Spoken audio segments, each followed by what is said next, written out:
Overcommitting to friends or family because you fear disappointing them can leave you stressed or drained.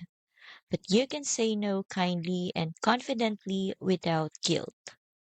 One simple way to prepare is by generating a few polite ways to decline with ChatGPT. I'll show you how I do it.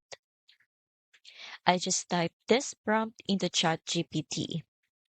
Write three kind but firm ways to say no to invitations or requests from family or friends without guilt.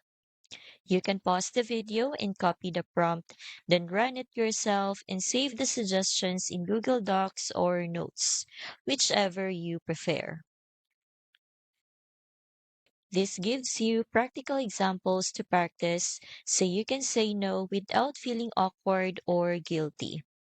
This is a helpful immediate step, but lasting confidence comes from building clear communication habits. That's what the Confidence Challenge teaches. Exercises to confidently set boundaries and protect your time and energy.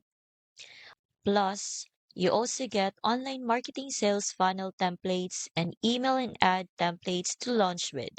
So your newfound confidence can extend beyond social situations into actionable results. It's just $7 to start, beginner friendly, and you can begin today. Click the link below and start saying no with confidence without guilt.